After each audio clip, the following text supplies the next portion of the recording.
would you change the rules now? Because they have been very faithful to the provision of the Constitution in the past. So there is only one obvious reason para medyo madali na ang paghahatol ng conviction laban kay VP Sara. Noong day 1 po, mismo ang presiding officer na si Senator Chis Escudero ang nagbigay linaw na tungkol doon sa threshold, no? And kahapon, muli siyang tinanong kung yun ba ay opinion lang or magiging kumbaga parang magiging ruling na ng impeachment trial at kinonfirm nga ito ng presiding officer. So, wala na tayong dapat pag-usapan pa sa threshold at hindi na ito mababago or pwede pa ito mababago sa pag-usad ng impeachment trial attorney sa kanila mismo dyan sa impeachment court? On that score, Admar, I give credit to Senator Chis Escudero sa paglilinaw na ginawa niya.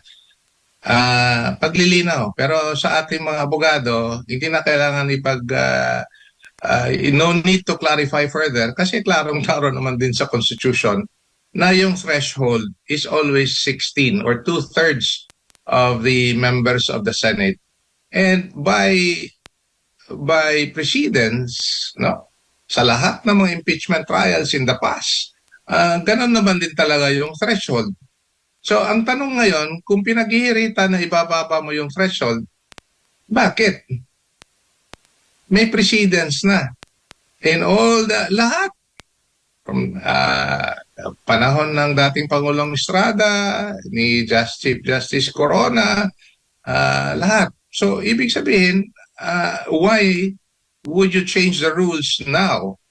Because they have been very faithful to the provision of the Constitution in the past. So there is only one obvious reason para medyo madali na ang paghahatol ng conviction laban kay VP Sara. I hope they will not tinker with that again. Pinaghihiritan, mahirap na paghihiritan kasi we are now again violating the Constitution insofar as that point of the threshold vote or conviction is concerned, or acquittal for that matter. Opo, nabanggit mo si Vice President Sara Duterte. Ano naman po yung inyo pong magiging opinion ukol nga po doon sa kanyang maikli pero malaman na pahayag na hinungot niya sa Invictus, in this bloodbath and bludgeoning, I will be blooded but unbowed. Maraming salamat, Attorney. I fully agree with that. Maintindihan ko yung VP Presidente. Alam naman din natin sa karamihan we have been following this episode in her life. I'm referring to the impeachment against her. Talagang binubugbog siya. At pag tinatanong siya, maikli lang ang sinasabi niya. Kung pwede nga lang, hindi na siya sasagot eh. So if you would try to look at kayo na nasa media from last year until now, ilang beses ba lumalabas yung House Prosecutor o yung House of Representatives para bugbugin yung Vice Presidente sa harap ng publiko, sa harap ng media? I-compare mo yung katiting na mga instances ng Vice Presidente na lumabas sa media, sa publiko, na magkomento sa kanyang kaso. Malayong-malayo po. Kaya I fully agree na talagang binubugbog siya.